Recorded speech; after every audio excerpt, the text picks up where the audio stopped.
ya se ha anunciado, el día de hoy tenemos por objeto desarrollar este tema, quedó yo un poco complejo, pero muy importante porque está relacionado a cómo algunos agentes estatales impactan sobre nuestros derechos fundamentales. El día de hoy vamos a hablar sobre los estándares internacionales para el uso de la fuerza, es decir, cuál es el marco normativo, eh, los principios o las reglas que a nivel internacional, sobre todo desde la Corte Interamericana de Derechos Humanos, se ha establecido para que los estados puedan usar el uso de la fuerza. Y esto ya nos adelanta que los estados están habilitados para usar este mecanismo de cara a poder garantizar algunos bienes o derechos fundamentales de la sociedad. Pero el empleo de este mecanismo no va a ser pues una herramienta, como vamos a ver, que se debe de dar como regla en todos los casos, sino que debe de estar preservado o reservado para algunas situaciones. Y aún en esas situaciones, el Estado se va a ver dispuesto a cumplir cierto examen para lograr un uso de la fuerza proporcional, incluso cuando estamos frente al uso de la fuerza letal, que es en el caso en donde la vida de las personas, pues, es intervenida en un grado muy alto al punto de que son privadas de estas.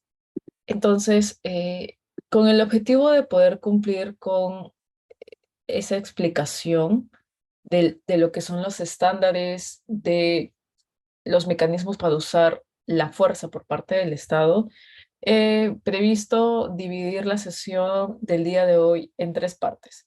La primera, un repaso de conceptos previos, sin perjuicio de que haya personas que tengan algunos conocimientos sobre derechos humanos, porque, como les decía, vamos a hablar de las obligaciones internacionales muy desarrolladas por la Corte Interamericana.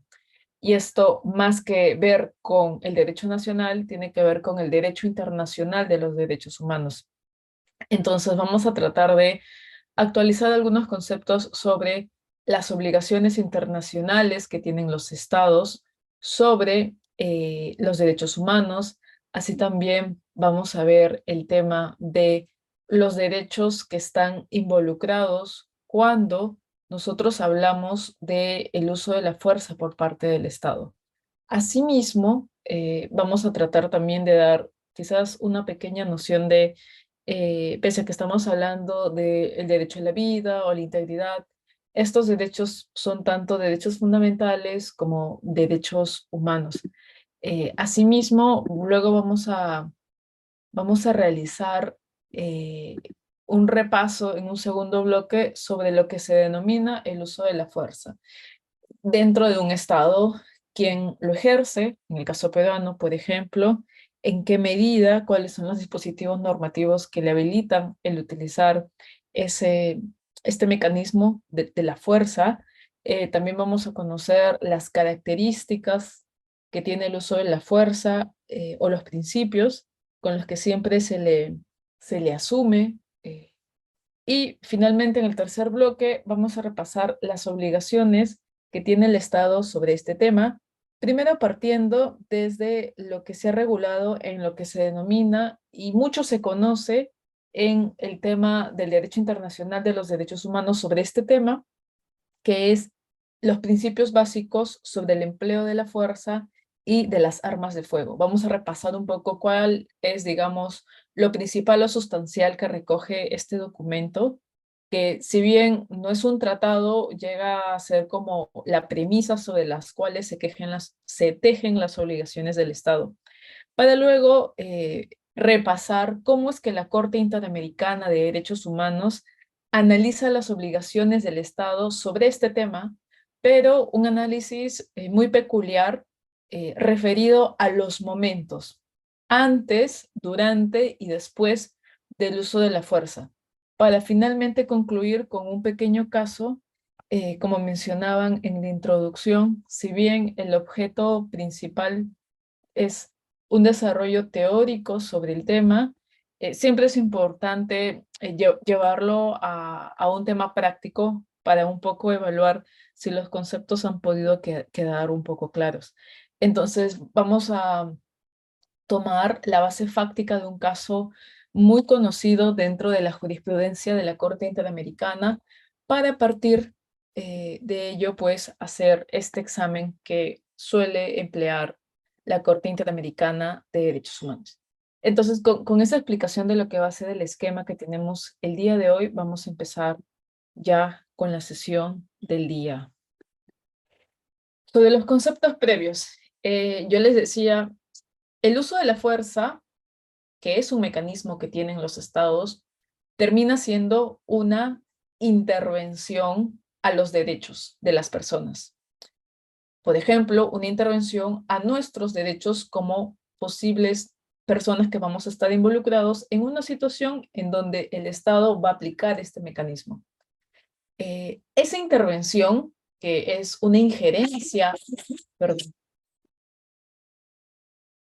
les decía que es una injerencia a nuestros derechos fundamentales, se va a centrar en dos derechos. Es decir, estos mecanismos que intervienen los derechos fundamentales van a impactar en el derecho a la vida y en el derecho a la integridad. Es por ello que en estos conceptos previos vamos a tratar de recordar qué protege el derecho a la vida y qué protege el derecho a la integridad. Vamos a iniciar por el derecho a la vida. Haciendo previamente una pequeña aclaración.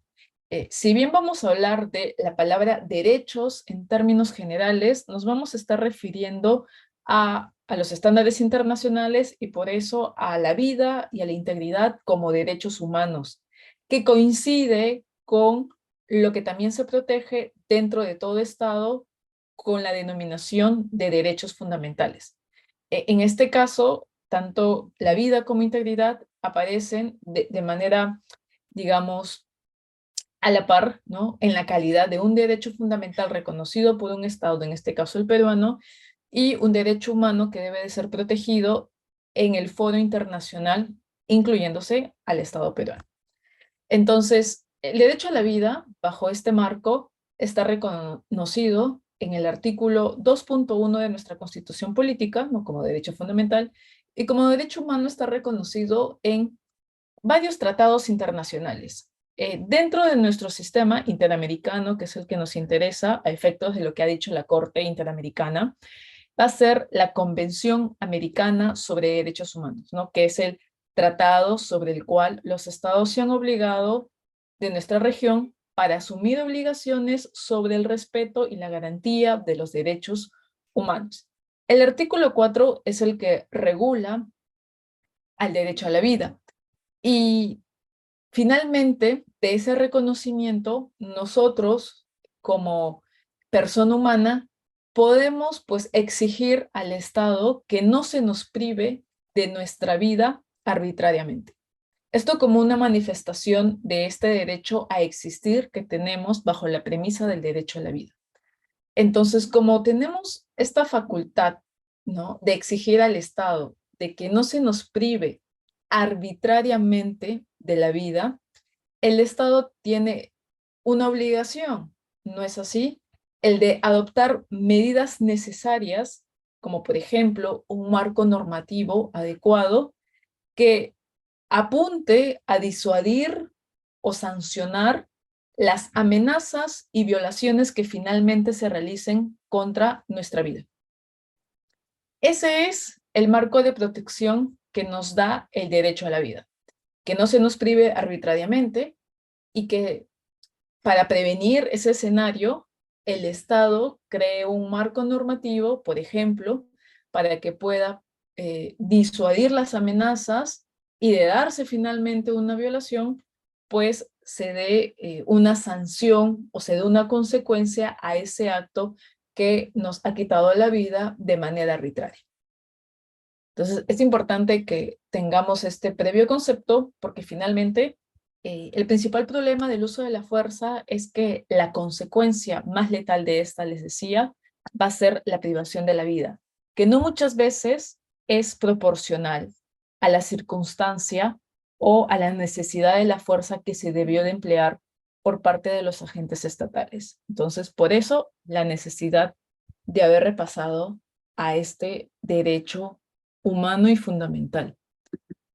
Un segundo derecho, que también tiene mucho que ver con el tema que nos toca el día de hoy, es el derecho a la integridad, reconocido igualmente como la vida en nuestra Constitución Política y en la Convención Americana sobre Derechos Humanos.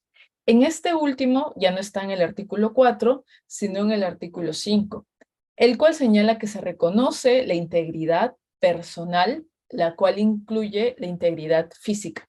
Nos vamos a centrar en la física porque también tenemos como parte de la integridad personal, la integridad psicológica. La integridad física, como derecho fundamental, nos permite exigir al Estado y a cualquier persona no ser objeto de actuaciones que terminen transmitiéndose o se conviertan en lesiones físicas. Es decir, cualquier acto, como por ejemplo un disparo, que conlleve a una lesión física. Así también se extiende a un nivel mucho más alto cuando a partir de este derecho, a partir de la integridad física, podemos exigir la prohibición de torturas, tratos crueles, inhumanos o degradantes. Entonces, en este caso, obviamente, si bien puede no existir una privación de la vida, la integridad física como derecho humano nos permite exigir que el uso de la fuerza que se emplee no genere una lesión desproporcionada o no necesaria al punto, pues, que terminemos siendo víctima de un mecanismo que no debió de ser empleado por parte del Estado. Entonces, ya tenemos con esta breve descripción el conocimiento previo de los derechos que siempre suelen estar, digamos, de por medio ante el empleo de este mecanismo estatal. Y habiendo revisado estos dos derechos, que son los que nos protegen ante estas actuaciones estatales, ahora vamos a ver, desde luego, el tema del Estado, del agente que está obligado a respetar estos dos derechos humanos que tenemos. Sin embargo, acá vamos a hacer otra premisa. Si bien tenemos estos dos derechos humanos, el de la vida y el de la integridad, como ya sabemos, son derechos que no son absolutos. Como no son absolutos, en determinados escenarios, el Estado puede realizar actuaciones que van a terminar impactando en nuestra integridad o en nuestra vida. Pero esas actuaciones tienen que estar justificadas, ¿no es así? Tienen que ser proporcionales, necesarias a una circunstancia que requiere la activación de esa fuerza o ese mecanismo estatal. Y en esta última línea es en donde el Estado tiene obligaciones que realizar en el marco de los derechos humanos o fundamentales que tenemos. ¿Cuáles son esas obligaciones internacionales que se les exige a los estados respecto a los derechos? Y esto ya lo habíamos visto en una sesión y por eso que veía bien volverlo a repasar. El Estado, como el sujeto obligado dentro del derecho internacional, tiene la responsabilidad de efectuar dos tipos de obligaciones muy grandes en relación a cualquier derecho humano. Tiene por un lado la obligación de respetar y por otro lado la obligación de garantizar. Estas dos obligaciones, como les decía, lo tiene que cumplir para cada derecho humano. ¿Qué supone la primera obligación? La obligación de respetar. Pues como se menciona en la diapositiva, por ejemplo, el no hacer o no efectuar una actuación que impacte negativamente en nuestro derecho humano. Es decir, la obligación de respetar se va a materializar en esta obligación negativa de no injerencia en nuestra vida o en nuestra integridad. Lo que se espera como manifestación de esta primera obligación es que el Estado respete nuestra vida y nuestra integridad. No realiza actuación alguna que ponga en peligro nuestra existencia o nuestra integridad física. Y una segunda obligación es la obligación de garantizar que ya requiere, al contrario de la obligación de respetar, ciertas actuaciones, un hacer, una obligación positiva por parte del Estado, que se va a materializar, como ya por ahí lo hemos ido adelantando, en, por ejemplo, crear un marco normativo para sancionar y juzgar a las personas que atentan contra nuestros derechos humanos, como por ejemplo la vida o la integridad. En el caso específico del uso de la fuerza, por ejemplo, crear un marco normativo para que se use de manera adecuada la fuerza, o crear un marco normativo que se active cuando un agente del Estado no haya usado debidamente esa fuerza o empleó una fuerza letal en un inicio autorizada por el derecho, pero finalmente con ciertos elementos que la configuraron como arbitrario. Entonces, todo ese mecanismo normativo o de política que tiene que realizar el Estado, como por ejemplo incluso capacitar a policías y militares para respetar la vida y la integridad, es una obligación de garantizar. ¿Y por qué nos hemos detenido en esto un momento? Debido a que en la mayor parte de la exposición, cuando esté explicando seguramente las obligaciones o lo que ha dicho la Corte Interamericana, voy a hacer referencia a que acá, por ejemplo, se expresa la obligación de respetar, porque de por medio hubo una actuación como un disparo, cuando la situación no la meritaba. O en este otro escenario voy a decir, se expresa una violación a la obligación de garantizar porque el Estado no tenía un marco normativo que diera pautas a sus agentes sobre cuándo podía o cuándo no, cuando tenía una limitación sobre el empleo del uso de la fuerza. Entonces, prácticamente este ha sido un poco el repaso de los conceptos previos sobre los derechos humanos que de manera tangencial o circunstancial vamos a ver en estos conceptos que vamos a repasar, y finalmente las obligaciones que tiene el Estado para comprender cualquier término en el marco del derecho internacional de los derechos humanos. Entonces, ahora sí, vamos a pasar al segundo bloque del eje temático que tenemos el día de hoy, que es el uso de la fuerza. Y para poder comprender este concepto, vamos a realizar una introducción nuevamente a este bloque y luego ir viendo cómo funciona este tema dentro de nuestro sistema nacional. Lo primero que debemos de decir sobre qué es el uso de la fuerza es, pues, aludir a esta definición de que el Estado como soberano, ¿no? Como titular de un territorio y como agente que tiene y ejerce una soberanía sobre una población, va a tener la obligación de garantizar la seguridad de la sociedad y mantener el orden público, ¿correcto? Esto es un problema que, por ejemplo, actualmente se da con lo que estamos viviendo en Lima. Ante una inseguridad, ante problemas sociales, el Estado, en diversos niveles, como el gobierno nacional, el gobierno local, por ejemplo, se van a ver con este deber de garantizar estos bienes de la seguridad y mantener el orden público. Y para poder materializar esta obligación, van a poder ellos legítimamente acudir al uso de la fuerza. ¿Para qué? Para restablecer la seguridad que por ahí se ha perdido, o se ha visto, digamos, descubierta por algún daño de otros elementos de la sociedad, o para también mantener el orden público. Es decir, van a existir agentes y va a existir una legitimidad para que el Estado pueda emplear este uso de la fuerza porque hay bienes importantes que debe de garantizar. Pero si bien existe esta premisa de que el Estado tiene la autorización de emplear este uso de la fuerza y por ende pueden recurrir a este mecanismo, Aun cuando esté habilitado el supuesto del uso de la fuerza letal, hay que considerar que el poder del Estado no va a ser ilimitado.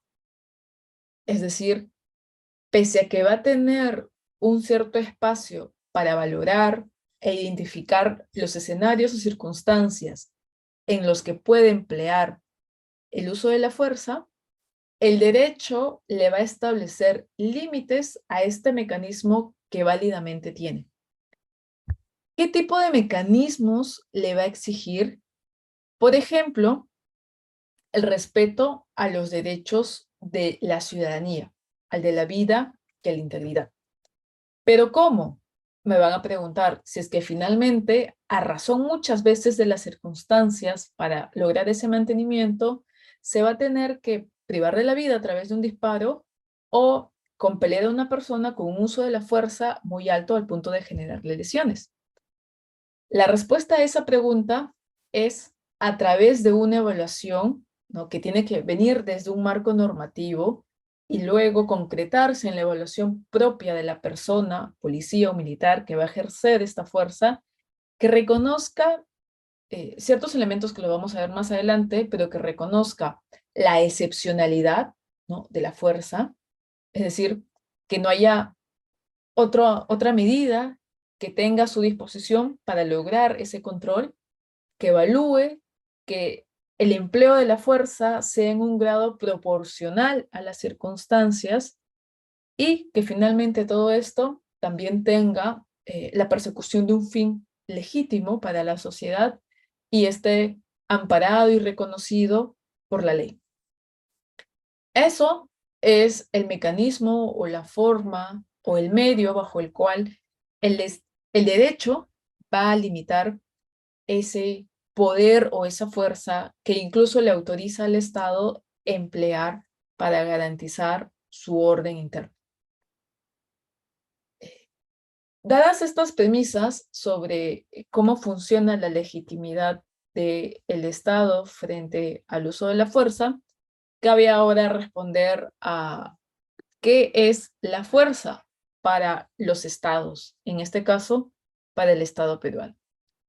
La fuerza, como se menciona en la diapositiva, va a ser descrita como el medio que en diferentes niveles usa el Estado para lograr el control de una situación que constituye una amenaza o atenta la seguridad, el orden público o la integridad o la vida de las personas.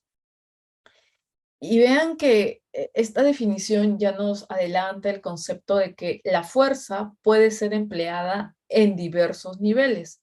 El nivel más alto, recuerden, es la fuerza letal, la fuerza que va a conllevar a la privación de la vida de la persona.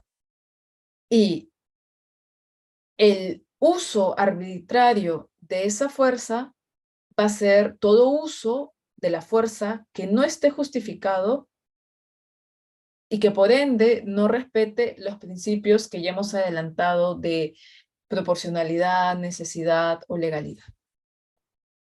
Entonces, esa es la fuerza en conceptos amplios para el Estado. ¿Y quién puede realizar o ejecutar, practicar esta fuerza?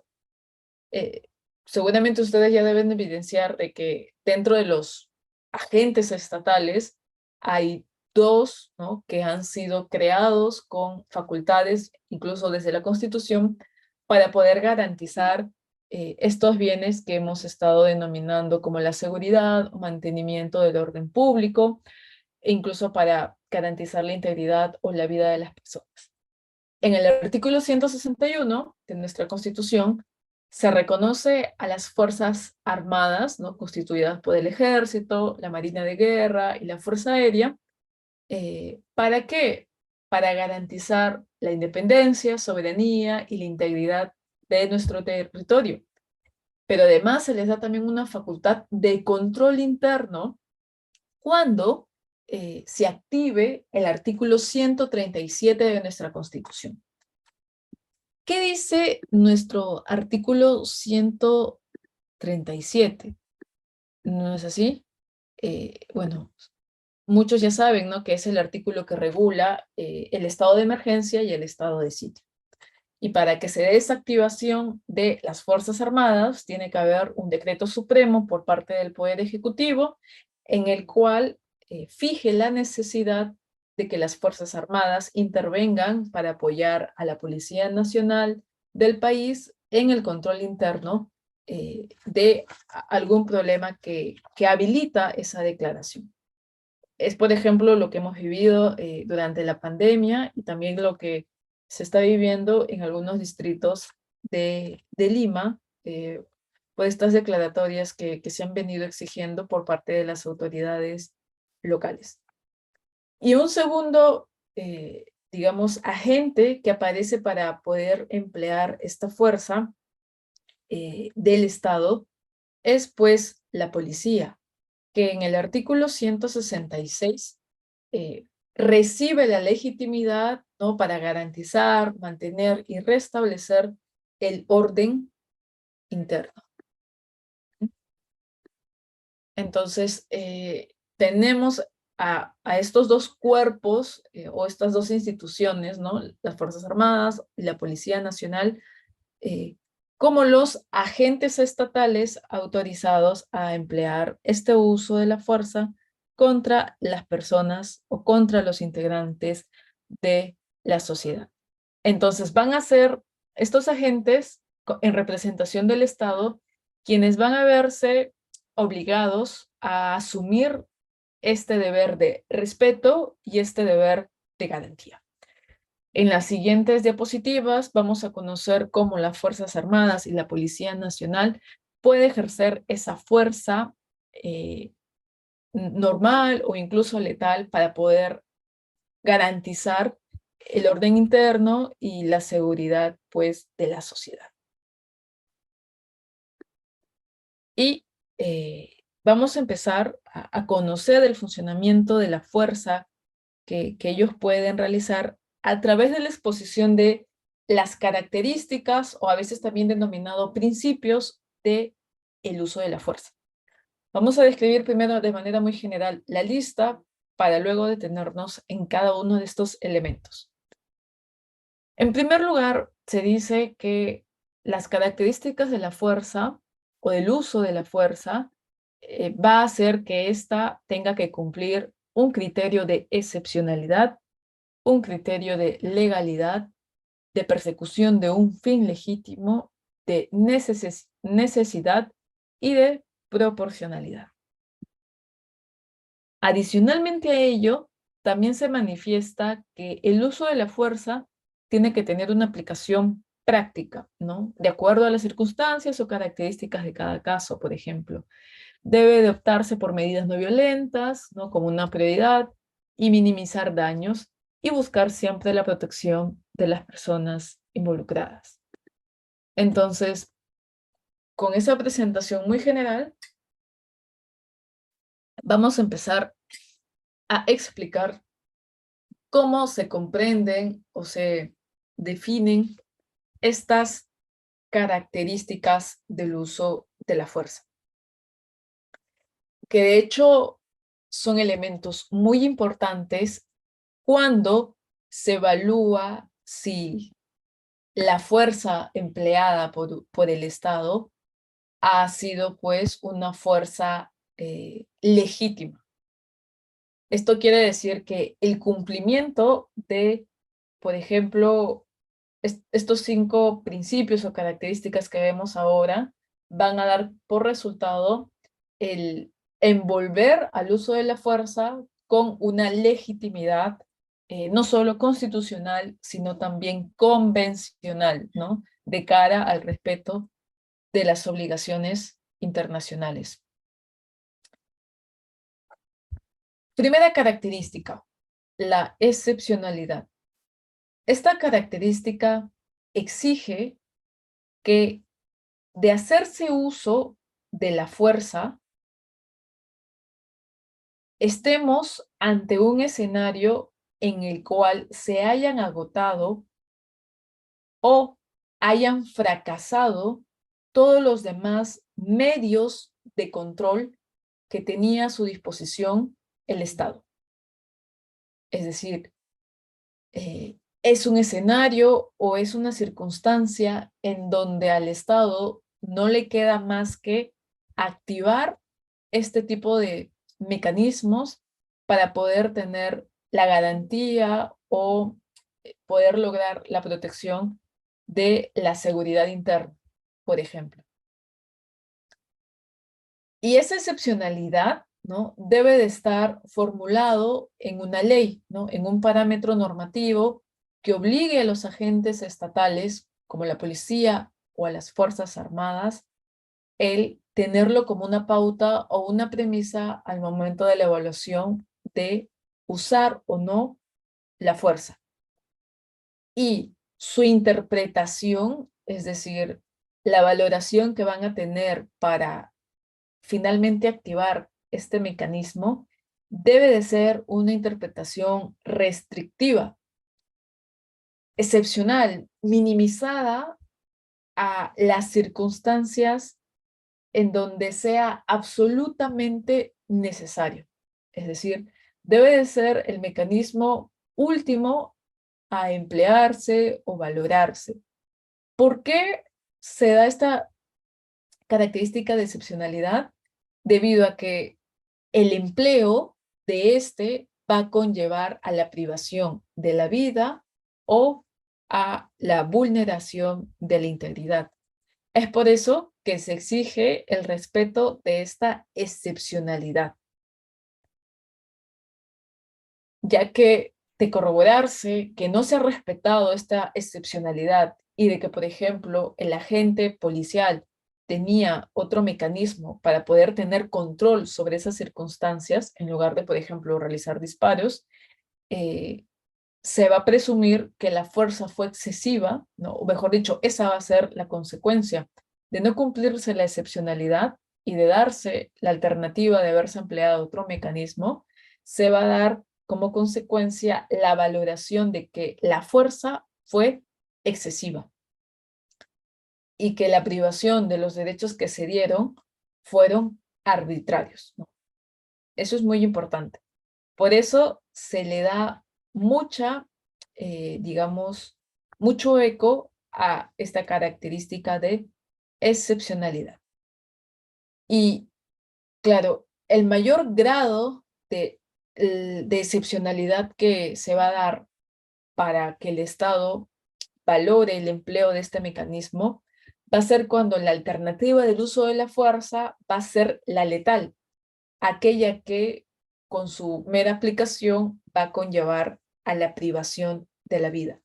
Cuando estemos en ese escenario, la carga para que el Estado pruebe de que era estrictamente necesario va a ser mayor, porque la regla general en cualquier contexto de desorden o inseguridad ciudadana es que está prohibida emplear la fuerza letal. Debemos de procurar, por ejemplo, en lugar de privar la vida a una persona, pues usar otros mecanismos que, digamos, neutralicen a la persona para que ésta sea detenida y si haya cometido un delito en el marco de un disturbio, por ejemplo, pues la consecuencia sea que pase por un juicio, ¿no?, de acuerdo a la valoración de lo que haya cometido y no, y que la consecuencia no sea pues la privación de su vida. Eso es la excepcionalidad. Eh, Aprovechando quizá a modo de recapitular un poco, podemos dar pase, me parece que hay una pregunta sobre lo que ahora estamos hablando. Reader, quizás te doy la palabra para podernos ordenar en esta etapa o periodo de preguntas. Sí, doctora. Estimado Hendrik, tiene levantado su manito, pero lamentablemente no activó su cámara. Ya saben, siempre activando su cámara para darles pase al audio. Doctora, tenemos a Miguel. ¿Le doy el pase? ¿Estaría bien? Sí, por Listo, favor. doctora. Estimado Miguel, Puedes activar tu audio, una pregunta y sea preciso. Gracias. Claro, ¿qué tal? Buenas noches, doctora. Muy agradecido por la ponencia. Más que todo para puntualizar el tema siguiente, ¿no? Claro, hablando en contextos y aterrizando a la realidad nacional, la máxima de la experiencia policial nos dice que en la actualidad, conforme nos encontramos, eh, la mayor cantidad de hechos que afrontan la Policía Nacional en su labor cotidiana no son contextos en los cuales, digamos, el uso de la fuerza se puede aplicar de forma, digamos, escalonada, ¿no? Muchas veces el uso de la fuerza, de acuerdo al decreto legislativo 1186, es proporcional, pero también es diferenciada. ¿En qué sentido? De que puede ir desde el primer nivel, que es la presencia policial, la verbalización y continuando, pero también se puede llegar al nivel que es el uso de la fuerza potencialmente letal. Y es lo que se vive el día a día. Normalmente cuando hay una intervención policial se ve que las personas al margen de la ley que están cometiendo delitos no van y de una forma pasiva cometen los delitos, sino muchas veces utilizando instrumentos del delito como arma del fuego, cuchillos y otros para amenazar la vida, la integridad de las personas. Entonces, como le digo, ¿no? El tema es que en una realidad como la nuestra, a veces los contextos o digamos las reglas generales que tal vez no son estudios aplicados a la realidad peruana, sino son estudios que se hacen en otros países, digamos, no aplicaría tanto, ¿no? O sí, bueno, aplica igual de todas maneras, los derechos humanos son universales, ¿no? Pero a veces hay que enfocarnos bien en nuestra realidad y traer conceptos más ya a la realidad peruana, ¿no? Donde nuestra realidad es una realidad que la delincuencia que ha migrado, ha efervecido esa criminalidad, esa violencia. Entonces, hablar de que la policía por regla tenga que, por regla general, ¿no? Evitar o que tenga que, digamos, ver el tema como que el uso de la fuerza potencialmente letal, digamos, no es normal, no es usual. Creo que es algo contrario a la realidad peruana, ¿no? Donde normalmente por los Miguel, hechos de violencia que vivimos, estimado, normalmente ese es el... estimado Miguel, sé preciso a la pregunta, por favor. Y doctora Julia, no sé si cabe la posibilidad que, sabiendo también el limitado tiempo que tenemos, mejor finalizar las preguntas. Su audio, doctora. Sí. Bien, muchas gracias. Lo dejamos al final, sin perjuicio de que, claro, tome quizá eh, una referencia al comentario que nos ha dado, si no me equivoco, Miguel. Lo que él señala trae, digamos, un elemento muy importante, ¿no? El tema de las características que puede tener el uso de la fuerza para cada estado de acuerdo a los problemas que enfrenta, por ejemplo, la policía. Y él nos decía, hay niveles del uso de la fuerza. En efecto, justo al final quería mostrarles este diagrama del Manual de Derechos Humanos que usa la policía, que nos da, ¿no?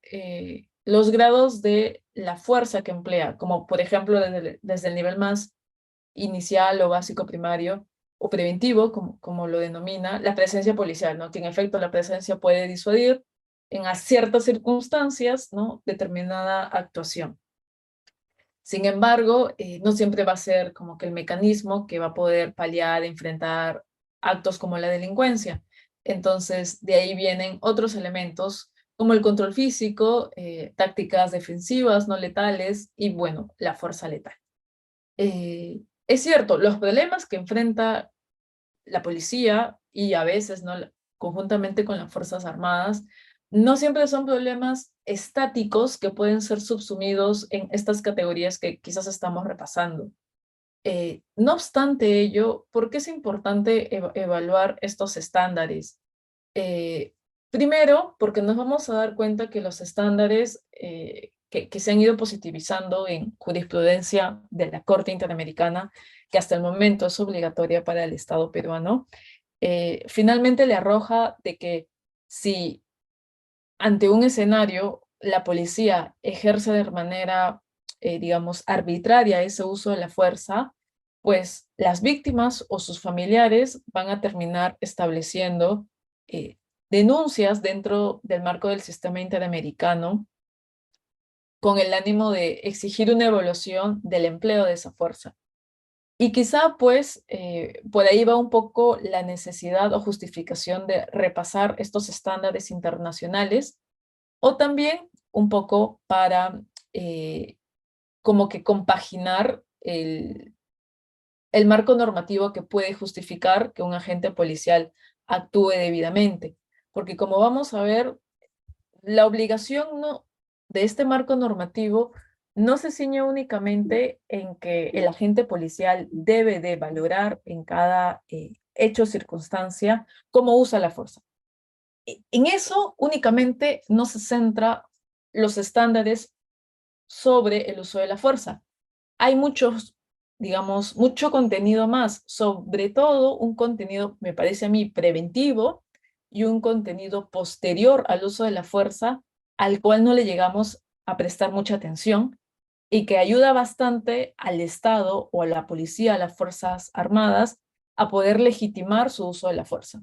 Porque claro, in situ, cuando se aplica el uso de la fuerza, la valoración de esa fuerza que emplea para atacar, por ejemplo, la delincuencia o controlar un disturbio, por las mismas circunstancias es a veces difícil de evaluar y conocer de manera detallada, ¿no? Y esto, desde luego, por eso genera un debate bien amplio sobre hasta qué punto la policía o un militar ha podido emplear el uso de la fuerza si es que finalmente pudo controlar una situación que era aclamada por la sociedad.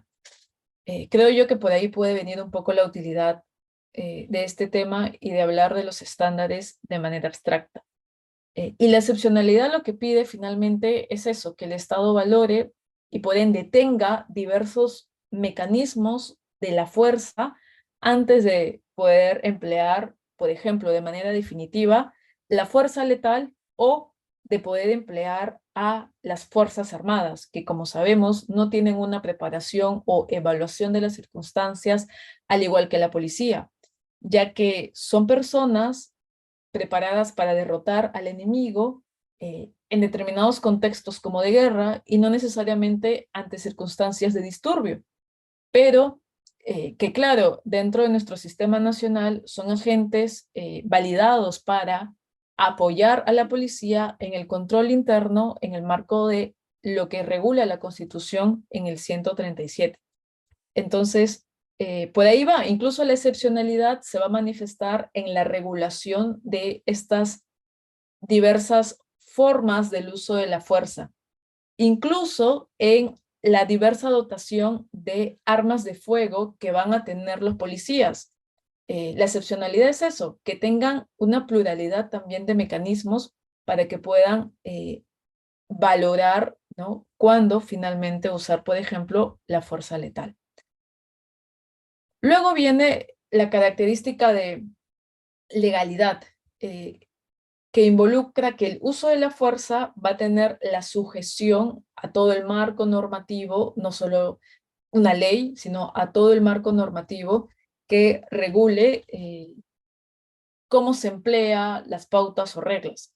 Por ahí, Miguel, si no me equivoco, traía a colación el decreto legislativo 1186, que en efecto es, digamos, una norma que dentro del sistema nacional sirve bastante para conocer cómo funciona el uso de la fuerza o cómo debe de actuar el uso de la fuerza de cara a las actividades de la policía.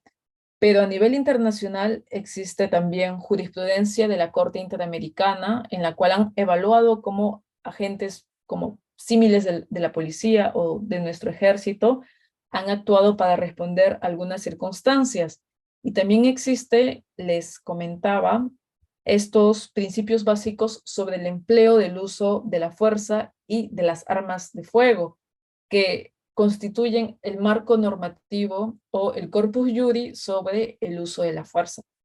Y el principio de legalidad implica que la aplicación de esa fuerza estatal no solo respete nuestro marco normativo nacional, sino que incluso también tome en cuenta esa jurisprudencia que es obligatoria para el Estado peruano y también a este derecho, digamos, soft law, pero que termina siendo costumbre para evaluar y examinar el uso de la fuerza de los agentes estatales. Y desde luego, también van a existir, de acuerdo a la misma realidad que se comentaba, una legislación muy particular, ¿no? Como los protocolos que se van a activar atendiendo a los diversos problemas que se enfrenta la policía, por ejemplo. Y una tercera característica es el fin legítimo, que, bueno, se centra principalmente en el hecho de que la fuerza va a estar dirigida a lograr un objetivo legítimo. Por ejemplo, garantizar la vida, ¿no?, de otras personas, otros integrantes de la sociedad, o incluso la misma vida del agente del Estado que está cumpliendo un rol o una función. También puede garantizar el derecho a la integridad o puede buscar el empleo del uso de la fuerza, garantizar bienes constitucionales como el orden interno. Entonces, la activación y la disposición de este instrumento es porque hay un fin legítimo que se debe de salvaguardar. Y si nos damos cuenta, es como una cláusula muy abierta para que diversas circunstancias que valore la gente puedan ser subsumidas en ese bien o ese derecho que se va a proteger. Luego de la excepcionalidad, legalidad y fin legítimo, están dos características o principios que se suelen denominar necesidad y proporcionalidad. La necesidad implica pues verificar que existen otros mecanismos o otros medios disponibles que haya tenido el agente para, digamos, concretar actos menos lesivos para garantizar ese fin legítimo que esperaba buscar. Todo, desde luego, con la valoración de las circunstancias del caso. Entonces, este requisito de necesidad, nos vamos a dar cuenta, va a generar quizá muchos problemas, como les decía, en el momento en el cual se aplica necesariamente la fuerza, ¿no?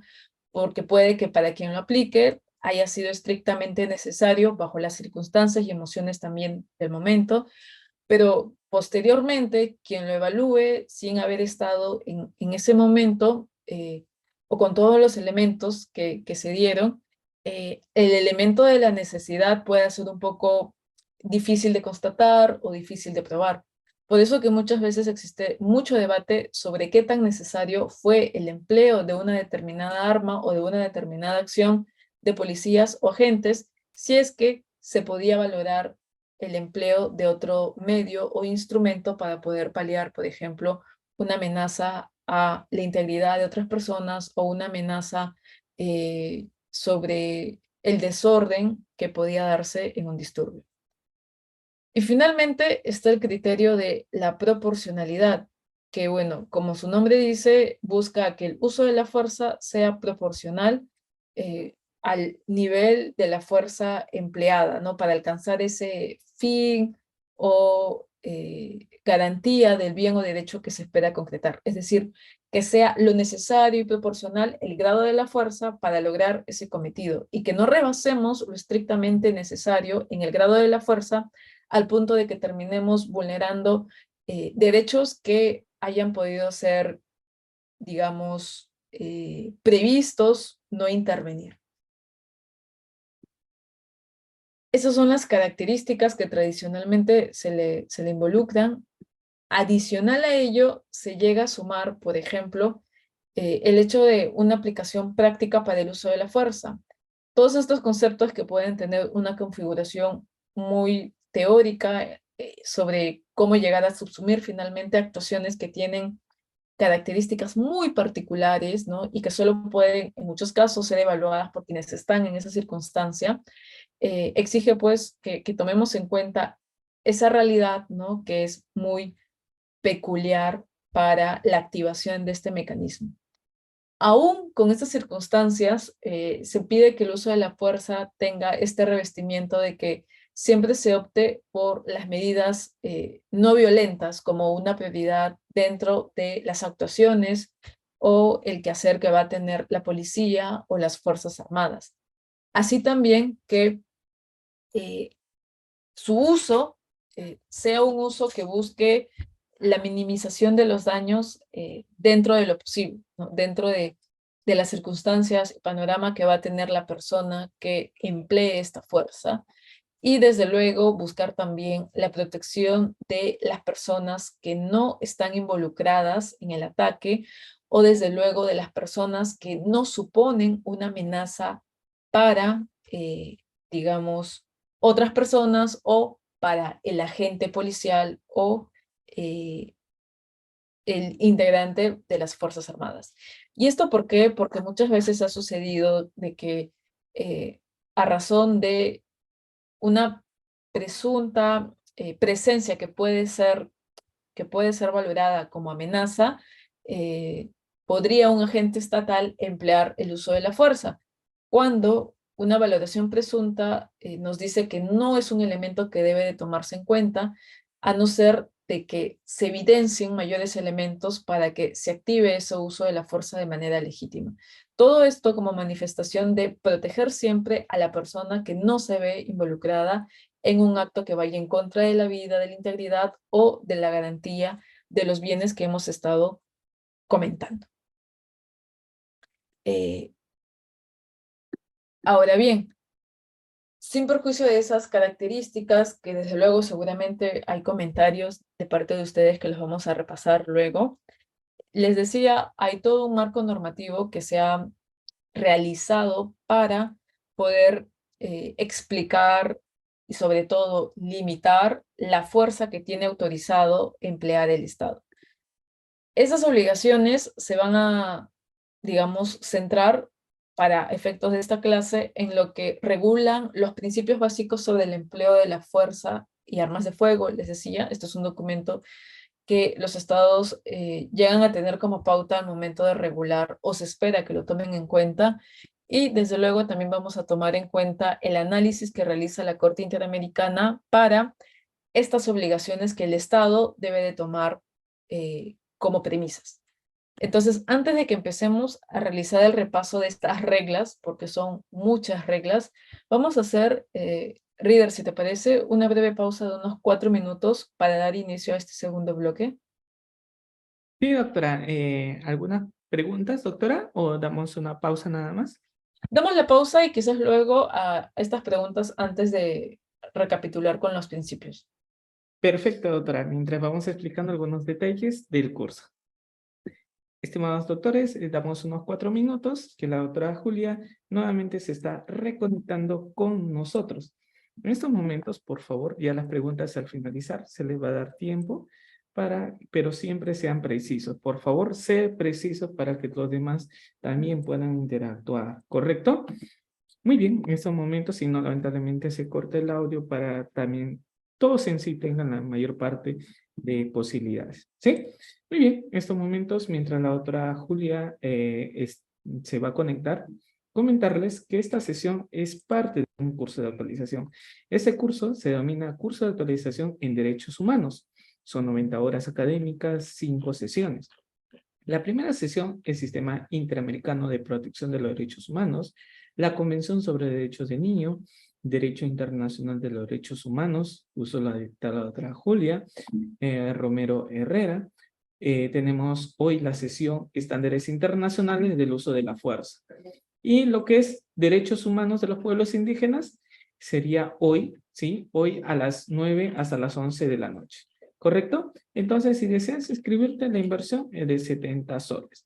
Deja tu número de celular y nosotros inmediatamente nos estamos poniendo en contacto con ustedes. Ya saben, 90 horas académicas y el certificado se estará emitiendo el día jueves en la noche.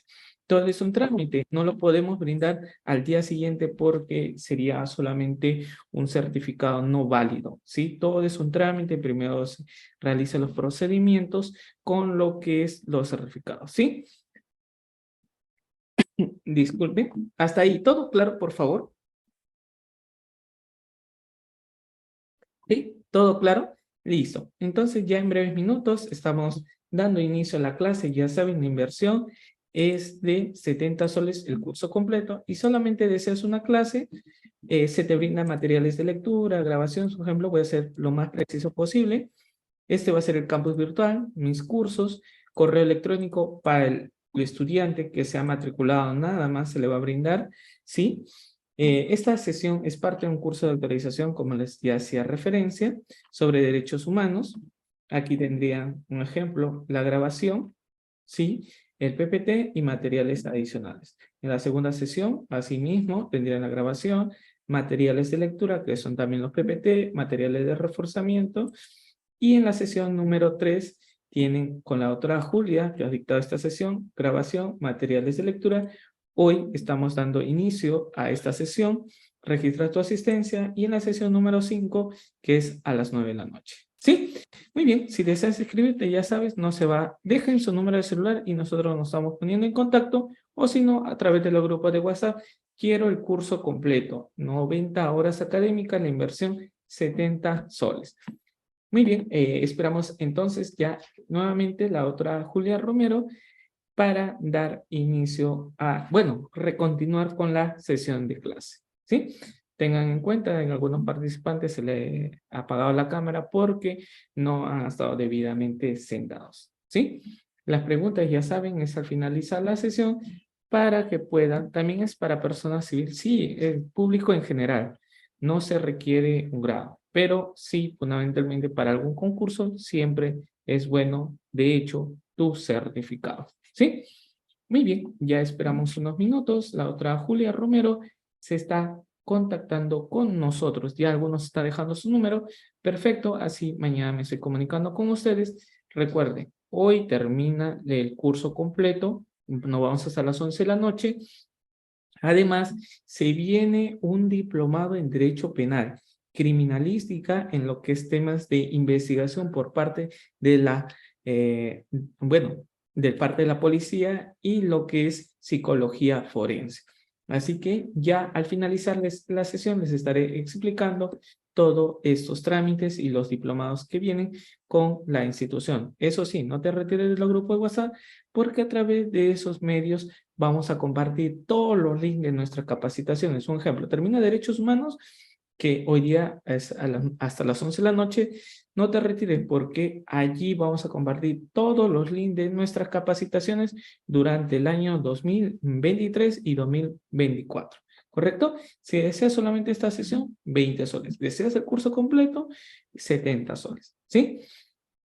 Ahora sí, doctora Julia Romero, le doy pase nuevamente a la sesión. Gracias. Gracias, líder. Quizás podemos dar paso a dos preguntas antes de continuar. Sí, doctora. Entonces, cuando venía nuestra docente, dos preguntas, pero eso sí, preciso. Un participante que quiera realizar dos o tres preguntas en un solo tiempo, solamente se va a tomar en cuenta uno. ¿Sí? Estimado Ángel, buenas noches. Una pregunta, sé preciso, por favor. ¿Puedes activar tu audio, estimado Ángel? Si Sí, no, ahí sí, está. sí, ya Una salió. pregunta, por favor. Doctora, con relación a los últimos hechos que han sucedido respecto a las marchas, se ha mencionado que las fuerzas del orden han empleado innecesariamente la fuerza, teniendo en cuenta que nosotros tenemos pues el manual de procedimientos operativos policiales del uso de la fuerza, inclusive la ley que nos ampara a intervenir en el caso de los policías, hablo, ¿no? Ante una población que, bueno, no medía o en ese momento, por determinadas circunstancias, la necesidad. Tenemos un policía que ha sido asesinado en Puno, porque ese es el término correcto. Pareciera que la Corte hace una apreciación un tanto, un tanto teórica y a veces no ve el contexto donde se desarrollan los hechos. ¿Qué opinión le merece, doctor? Ángel, muchas gracias. Quizás también escuchemos la segunda pregunta para ver si las dos las puedo responder a la vez. Sí, doctora, damos pase a Hendrik y los demás participantes al finalizar la sesión. Sí, estimado Hendrik, buenas noches. Una pregunta, por Doctor, favor. buenas noches. Doctora ponente, muy buenas noches. Dime. Sí, estaba escuchando atentamente con relación a los estándares internacionales del uso de la fuerza. Si bien es cierto, existen tres principios: principio de legalidad, principio de proporcionalidad y necesidad. En cuanto al uso de la fuerza, conforme el decreto legislativo 1186 de la Policía Nacional, el principio de proporcionalidad ha sido derogado, doctora. No sé si de repente por ahí nos podría ampliar un poquito más. Y otra cosita, ¿no? Poner un poquito en claro a todos los participantes que el uso de la fuerza, si bien es cierto, tiene un contexto de un contacto físico y todo eso, hay que poner en claro que el uso de la fuerza no es violencia, no es violencia necesariamente. El uso de la fuerza, conforme sus 6 niveles que están establecidos dentro del decreto legislativo 1186, puede ser de manera progresiva o de manera escalonada o diferenciada, perdón. Entonces, doctorita, de repente por ahí nos puede ampliar un poquito más con relación a la derogatoria del principio de proporcionalidad. Si bien es cierto, está dentro de los estándares internacionales del uso de la fuerza, pero sin embargo, se ha derogado el principio de proporcionalidad en nuestra legislación peruana. Gracias, doctora. Muchas gracias. Reiner, no sé si me puedes confirmar el nombre del último doctor que participó. El doctor Hendrik. Henry. Ya. Perfecto, porque justo sin pensarlo, ambas participaciones van un poco de la mano con compaginar la realidad nacional con los estándares interamericanos. Es cierto que el tema es de la sesión estándares internacionales, ¿no?, sobre el uso de la fuerza.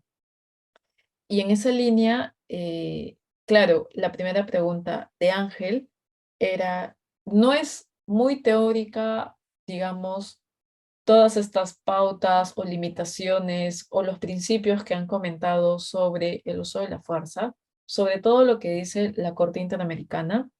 Y la respuesta es en afirmativo, ¿cierto? Sí es teórico, eh, lo que no impide, y más bien, claro, los estados deben de adecuarlo, sobre todo a nivel nacional, jueces que evalúen si es que por ahí la activación de el uso de la fuerza por parte de un policía fue desproporcional o no, y es llevado a sus instancias, cumplió o no cumplió con todos estos criterios, ¿no? Sobre todo es abstracto o es muy teórico porque la valoración de, y ahorita lo vamos a ver, eh, las acciones concomitantes al hecho, la valoración de las las particularidades que se dieron al momento de que el agente decidió realizar determinado acto, ¿no?, como manifestación del uso de la fuerza. Esto va a responder a la realidad de cada caso. ¿No es así? Eso es netamente práctico. Lo que puede hacer la Corte y lo que han hecho, por ejemplo, algunos instrumentos que hablan de este tema también, además de la jurisprudencia, es como que dar pautas. Tomar en cuenta que, por ejemplo, emplear Fuerzas Armadas no es lo mismo que emplear agentes policiales, ¿no? O tomar en cuenta que la fuerza letal debe de ser muy excepcional. Son pautas y directrices muy amplias que hay que valorarlo de acuerdo a las acciones que se han dado en cada caso. Sin embargo, estas reflexiones teóricas y muy amplias sobre las acciones preventivas y las acciones posteriores, creo yo que sí no son de mucha utilidad, ¿no? Sobre todo porque reflejan, por ejemplo, las actuaciones que antes de alguna circunstancia que finalmente motive a los policías o a las Fuerzas Armadas a usar la fuerza, qué cosa puede tener previsto el Estado para garantizar un respeto por la vida y un respeto por la integridad y a la vez resguardar lo que buscan policías y Fuerzas Armadas garantizar cuando entran en activación. Lo mismo con las acciones posteriores. Finalmente, se dio el uso de la fuerza en un grado muy alto y hay heridos de por medio. ¿Qué es lo que debe de hacer el Estado en esos escenarios? Es decir, creo yo que, como les decía, en esta parte de las acciones, perdón, concomitantes, de las acciones que se dan in situ cuando ya se está empleando la fuerza, lo que dice la Corte Interamericana va a ser algo que lo vamos a tener como muy, muy abierto, muy abstracto. Y por eso que quizás entiendo de que aquí hay bastantes personas, si es que no pertenecen a la institución de la policía, muy cercanas y conocen mucho la experiencia de sus actuaciones, ¿no es así? Se van a dar cuenta de que, claro, tomar en cuenta todo eso cuando se comete, el acto en sí es complicado. Pero como les decía, en estas actuaciones previas y posteriores es en donde yo considero podemos tener como que muchas consecuencias positivas para poder cumplir todo esto que es abstracto, porque son reglas que ayudan a tener como que claro, por ahí mencionaban, protocolos, mecanismos que puedan salvaguardar a las personas, tantos ciudadanos a quienes se les aplica la fuerza, como también a los agentes que legítimamente van a usar, ¿no? Este mecanismo sin el temor de que luego, por ejemplo, haya una consecuencia punitiva contra estas personas. Entonces, sí es abstracto en parte, sobre todo en un momento, pero pueden esa abstracción, esa teoría, servirnos para ordenar las actuaciones previas y posteriores del Estado. Se va a entender quizás esto un poco mejor cuando lleguemos a esa diapositiva que les mostraba sobre cómo ha ordenado los momentos la Corte Interamericana cuando habla de esos estándares. Y sobre el tema de la proporcionalidad, claro, yo justo les decía, eh, a nivel nacional, en efecto, tenemos un cuerpo normativo para el caso de los policías al decreto legislativo 1186. También existe otro cuerpo normativo específico para las Fuerzas Armadas, además de la habilitación constitucional para que ambas instituciones puedan realizar actos en persecución de estos fines que ya hemos descrito, y el artículo 137 que le dice a las Fuerzas Armadas, tú en un escenario de emergencia, válidamente puedes actuar para garantizar el orden interno. Y claro, en esta normativa, en el 1186, si bien ha habido esta disputa de cómo se compagina con los estándares internacionales, yo sí me adscribo al hecho de que, pese a que nuestra normativa nacional puede no tener un término, ¿no? Que es finalmente un principio, da cuenta que a nivel internacional, como bien lo mencionó Henry, la jurisprudencia de la Corte menciona, ¿no? En algunas partes, principio de legalidad, necesidad y proporcionalidad. Legalidad, necesidad y proporcionalidad. Siempre evalúa estos tres requisitos cuando le llega un caso de, digamos, un presunto ejercicio desproporcional de la fuerza. Y lo hace incluso cuando en el mismo Estado no se ha reconocido un cuerpo normativo que regule el actuar de la fuerza por parte de los Estados. Y esto lo vamos a ver en el último caso que no es peruano, es de otro país, pero en el cual la Corte Interamericana terminó aplicando la evaluación de estos tres principios, que no es otra cosa que la aplicación del criterio de proporcionalidad que se hace para todo acto que incide en un derecho fundamental. Es decir, si vamos a un curso de derechos fundamentales en cualquier universidad, siempre como parte del análisis de ver en qué grado la actuación de un privado o de un Estado fue constitucional, un último criterio es evaluar la proporcionalidad del grado de esa medida que válidamente está amparada en un bien o en un derecho que se busca cautelar. Entonces, yo sé que aquí, claro, ha habido toda una disputa, mejor dicho, un debate a nivel nacional, pero yo me adscribo más a la posición de que sin perjuicio de que estos principios no estén positivizados en una ley, igual forman parte de un marco normativo que estamos obligados a respetar porque la proporcionalidad busca garantizar la vida y la integridad. Y la vida y la integridad son derechos, al igual que el orden público y la seguridad nacional, que están reconocidos a nivel internacional. Es decir, los derechos, pero también los bienes que buscan cautelar las fuerzas armadas o policiales, todo esto se refuerza no solo con lo que dice nuestro marco normativo nacional, sino también con lo que dice el marco internacional, porque la cuarta disposición final y transitoria de nuestra Constitución dice que los derechos fundamentales de las personas, como el derecho a la seguridad que todos tenemos, se interpreta de cara a lo que establece o lo que se interpreta de los tratados internacionales. Justamente por eso, el punto de partida de este segundo bloque, antes que hablar de jurisprudencia, vamos a hablar de los principios básicos sobre el empleo del uso de la fuerza, el cual nos da, primero, algunas obligaciones generales que deben cumplir los estados. Entonces, no tiene un orden específico, sino que son como que de acuerdo a cómo vamos avanzando en la lectura de los artículos, vamos a ir encontrando estas obligaciones. La primera es que los estados, obviamente, al tener legitimado el uso de la fuerza, tienen que tener reglas sobre ese uso de la fuerza. Es decir, deben de tener normas y reglamentaciones sobre el empleo de la fuerza y de las armas de fuego.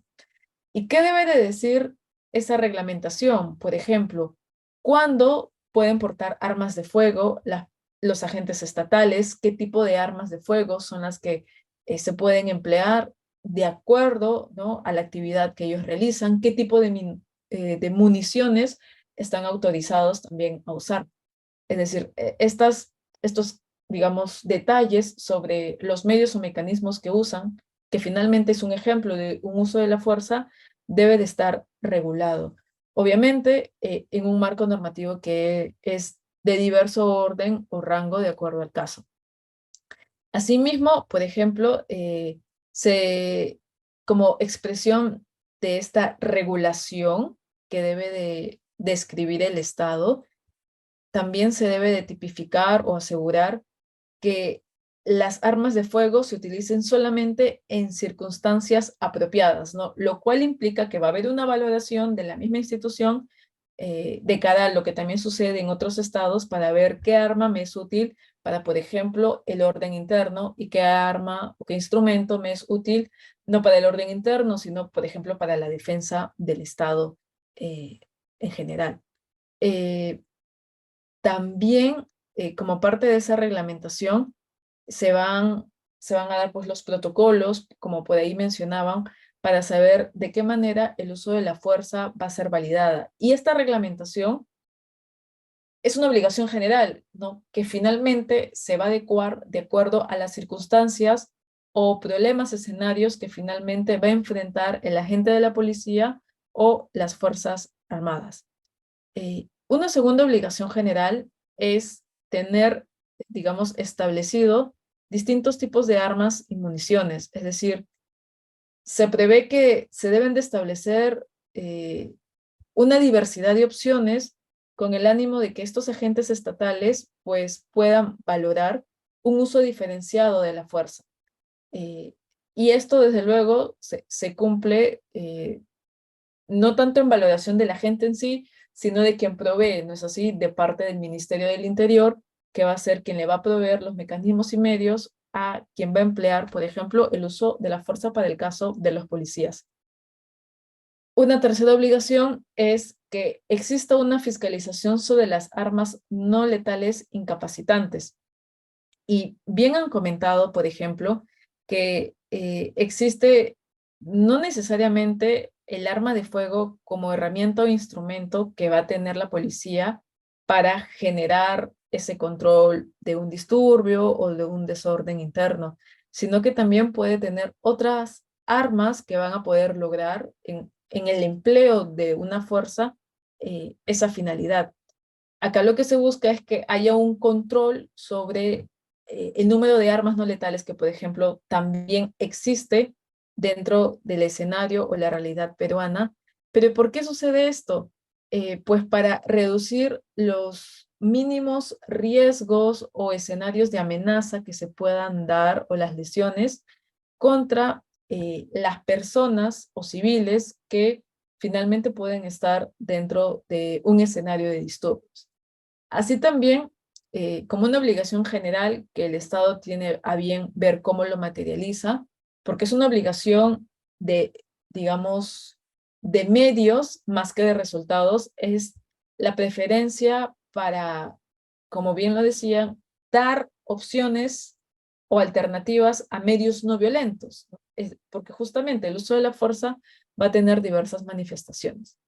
Así también, de estar en un escenario lamentable para la vida o la integridad de cualquier persona, como una obligación general para los estados, los principios básicos señalan que debe de realizarse una tipificación del uso arbitrario de la fuerza, lo que a veces se manifiesta en abuso de funciones o abuso de autoridad. Desde luego, esto no es tanto una sanción, o no debemos de verlo como una sanción a la gente que ha empleado el uso de la fuerza, sino, claro, de cara a poder valorar, fiscalizar y constatar de que se pudieron cumplir los mínimos que se habían previsto de acuerdo al marco internacional y sobre todo al marco nacional para poder haber empleado esa fuerza. Y esto, como sabemos, es decir, la tipificación o valoración no lo tiene a su cargo cualquier persona, ¿no? Lo va a tener a su cargo un juez o la autoridad competente que tiene la discrecionalidad y los elementos necesarios para poder valorar si finalmente integrantes del Estado, en este caso del Ejecutivo, realizaron o no un uso desproporcionado de la fuerza. Y algo que también comentan los principios básicos es que no debería de estar legitimado o, digamos, validado una alegación a circunstancias amplias para el mero empleo de el uso de la fuerza. Sobre todo, por ejemplo, una fuerza letal que se pueda dar ante las actuaciones de los policías y los militares. ¿Esto qué quiere decir? Bueno, a lo que apunta es que, por ejemplo, no puede haber una alegación amplia a una circunstancia. Lo que justifica la activación de la fuerza en sus diversos grados es justamente la circunstancia en particular a la cual se están enfrentando en ese momento. Así, por ejemplo, bueno, hemos vivido mucho de este contexto, ¿no? Pero no podríamos alegar únicamente la inestabilidad política de un determinado gobierno para disponer del uso de la fuerza en un grado muy alto, porque es una alegación de una circunstancia muy amplia, que incluso quizá poco tiene que ver con los hechos que se puedan dar en un determinado momento. Entonces, alegaciones amplias no cabe. Habría una valoración, como bien han adelantado, muy particular y apropiada de, digamos, el escenario al cual se enfrenta el agente policial o militar. Existe otra obligación que no está en esta diapositiva, pero que también es una obligación general, ¿no? Y es esta obligación de capacitar a los agentes estatales que tienen la facultad de usar la fuerza de cara a que conozcan los principios que le envuelven, sepan que en determinados escenarios solo tienen previsto usar el arma de fuego y no para otros momentos o circunstancias, que una vez que, por ejemplo, se ha neutralizado a una persona, hay un protocolo que se debe de realizar. Entonces, esta capacitación sobre los principios y las normas sobre el mero uso de la fuerza, antes de que la persona se vea expuesta al uso de esa fuerza, también es una obligación general. Y es una obligación general que está en esta lista de principios básicos. Luego nos da una segunda lista de los principios sobre el uso de la fuerza, pero cuando ya es inevitable. Y ojo, esto expone a que el derecho internacional de los derechos humanos no niega que en circunstancias válidas, propias de los problemas que enfrentan los estados, los agentes estatales van a tener que usar la fuerza. ¿Y qué es lo que se espera en esos escenarios? Pues primero que haya una valoración, ¿no? O digamos, este elemento de una proporción a la gravedad del delito o del objeto legítimo que se persigue. También se busca que haya un daño mínimo, ¿no? En las lesiones y que se respete la vida de la persona que finalmente, por ejemplo, está siendo neutralizada cuando ya el empleo de un arma de fuego sea inevitable. E igual, cuando ya se usó la fuerza a través de un arma, por ejemplo, y de por medio se tuvo que emplear las balas de esta arma, la obligación no se agota simplemente en haber hecho una valoración para usar esa arma, sino que incluso ante una consecuencia que va a ser que se dé una lesión, por ejemplo, en la persona, es buscar la asistencia médica lo antes posible para la persona a la cual se ha realizado el uso de la fuerza. Entonces, hay una ampliación de una obligación que ya se traslada en un momento posterior al uso de la fuerza. Como por ejemplo también el notificar a los familiares o personas cercanas a esta persona de lo que acaba de ocurrir para que sean atendidos o sean, digamos, controlados por esas personas. Entonces, el respeto de la vida y de la integridad, en términos generales voy a decir de la sociedad, cuando un policía y un agente o un militar usa la fuerza, se va a desplegar en tanto que esa fuerza sea legítima, no sea arbitraria, haya sido algo que se haya previsto como necesario para esa circunstancia. Ahí hay una primera manifestación de respeto, ¿no? El haber valorado que era necesario realizar, por ejemplo, el uso del arma de fuego porque tenía que garantizar la vida de otras personas o tenía que garantizar el orden interno. Y los derechos de la sociedad, en este caso de la persona a la cual se le ha aplicado esta fuerza, se sigue garantizando cuando después del disparo, por ejemplo, es llevado por los agentes estatales a ser atendido con los respectivos servicios médicos. ¿Y qué es lo que quiero decir con todo esto? Que el respeto de la vida y el respeto de la integridad no implica únicamente el no hacer daño a la vida y a la integridad, sino que implica de estar en un escenario en donde se justificó ese daño, prever, ¿no? las medidas para que el daño no sea, digamos, mayor o conlleve finalmente a consecuencias muy atentatorias para la persona al punto de que pierda la vida, si es que producto del uso del arma de fuego no era la vida finalmente lo que se esperaba privar, sino únicamente neutralizar a la persona para restablecer el orden o, por ejemplo, garantizar una determinada circunstancia. Y es por eso que todo esto es dado como un principio, como una pauta, para que el Estado siga garantizando la vida y la integridad, incluso de las personas que han ido contra la vida y la integridad de otros integrantes de la sociedad. ¿Y por qué sucede esto? Porque finalmente, si es que ha cometido estos actos contra derechos de personas o contra bienes, lo que se espera es que enfrente la justicia de manera adecuada con las consecuencias que finalmente deben de venir de sus actos.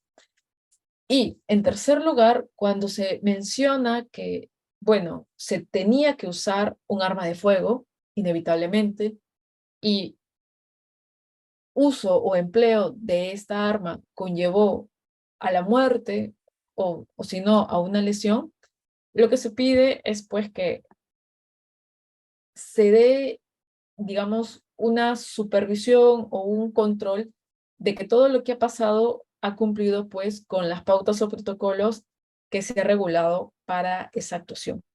Nuevamente, esto no implica o no debe de partirse bajo la premisa de que ya es un cuestionamiento a la actuación del agente estatal. No, sino que sirve para legitimizar o resguardar el derecho, bueno, el derecho que puede ser la vida o integridad, que finalmente está de por medio. Y estas obligaciones que hemos repasado, la Corte Interamericana de Derechos Humanos las ha asumido prácticamente en su totalidad, pero las ha ordenado de una manera, digamos, muy ilustrativa a efectos de que los estados puedan tener más claro las obligaciones que deben de asumir y en qué momento. Esto es producto de la valoración que la Corte Interamericana ha dado en algunos casos contra algunos estados, no necesariamente contra el Estado peruano, pero que igual, como les comento, sirven para dar luces de qué es lo que debe de hacer cualquier estado cuando va a regular o va a aplicar la fuerza. Tenemos entonces las acciones preventivas, que es antes de que se realice propiamente la aplicación o el uso de la fuerza. Tenemos las acciones concomitantes a los hechos, que es en el acto en sí. Y tercero, las acciones posteriores a esos hechos. ¿Qué es lo que espera la Corte Interamericana antes de que, por ejemplo, un agente estatal use la fuerza en cualquier escenario?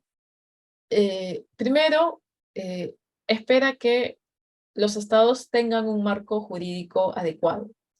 Es decir, normas, reglas, principios que hayan servido a los agentes estatales, ¿no?, para tener, digamos, el alcance de las actuaciones que puedan realizar ante un posible escenario para su rol o su función respectiva.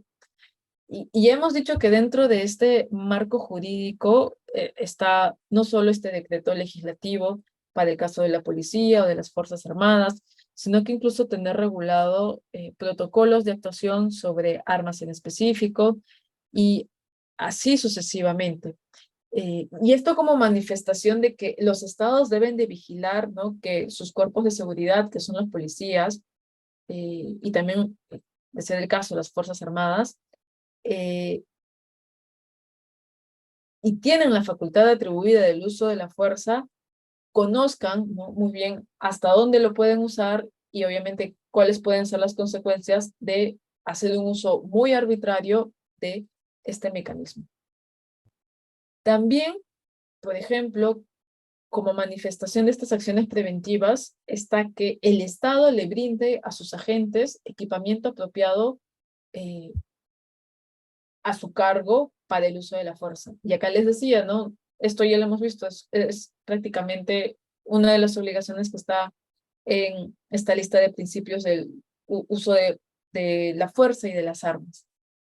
También, digamos, la Corte Interamericana hace aquí un acento en no solo capacitar debidamente a los agentes del Estado, es decir, a la policía y a las Fuerzas Armadas, porque sabemos que ellos reciben en su formación, además de estos aprendizajes sobre cómo actuar para enfrentar los diversos problemas a los cuales van a tener que, digamos, enfrentarse, también reciben clases sobre conocimientos jurídicos, sobre los derechos fundamentales con los cuales se van a topar al momento de querer, pues, por ejemplo, realizar una detención o, por ejemplo, realizar el control de un disturbio y las valoraciones que debe de tener en cuenta.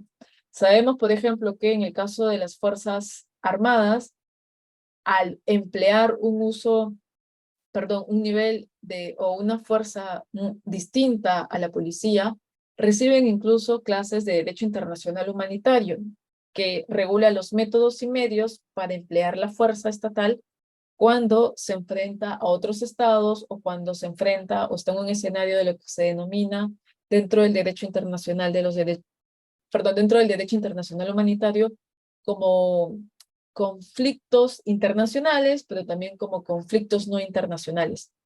Y claro, parte de esa capacitación es desprendimiento de estas obligaciones que en el derecho internacional se ha dado para los estados. Y ojo, les decía, el acento no solo está en la capacitación, que es algo abstracto teórico, sino que también se le entrene, por ejemplo, al uso correspondiente de las armas, a una reacción adecuada, porque muchas veces el momento en el cual se va a usar la fuerza no es un momento, digamos, de 1 o 2 horas en el cual va a tener un tiempo para poder valorar uso esto, uso el otro mecanismo. Son segundos en donde, de acuerdo al momento, la decisión puede ser distinta para cada persona. Y también se requiere, como producto de esta obligación, y esto me parece que es algo que la Corte también trae como un elemento adicional, es la selección. Les decía que esta lista de principios que hemos visto hace un momento nos habla solo de la capacitación, pero aquí la Corte habla de la selección, que implica de que las personas que van a tener a su cargo salvaguardar el orden interno o la defensa del Estado, la defensa nacional del Estado, tienen que ser personas que, además de haber pasado por una evaluación física, también tienen que pasar por una evaluación psicológica o una evaluación oportuna para realizar las labores y funciones que es probable cumpla cuando ya haya recibido todos los elementos necesarios para cumplir este rol dentro de nuestra sociedad o para con el Estado. Y uno de esos elementos, pues, es saber cómo y cuándo usar la fuerza. Esto respecto a las acciones previas, y como les decía, son pautas que la Corte Interamericana ha ido desglosando como consecuencia de los casos que ha visto contra estados. Y nos sirven a nuestra realidad, ¿no? Y son obligaciones de medios para que el Estado peruano los asuma de acuerdo a la organización interna que tiene respecto a las Fuerzas Armadas o la policía, por ejemplo. Luego, en las acciones concomitantes a los hechos, por ejemplo, nos damos cuenta de que la lista o los puntos que vamos a ver es más corto que las preventivas, ¿no? Porque es más fácil saber qué podemos hacer antes que lo que debemos de hacer cuando se comete el uso de la fuerza. De lo que ha podido decir la Corte Interamericana, además de la evaluación de los principios de legalidad, necesidad y proporcionalidad, es pues que los operativos de la policía deben de estar dirigidos al arresto y no a la privación de la vida. Y claro, esto llega a ser algo que cae con su propio razonamiento. Por ejemplo, el uso de la fuerza en un escenario de, digamos, gran necesidad de las armas de fuego, requiere, y se ha dicho, ¿no?, en el derecho internacional, que exista como premisa la detención.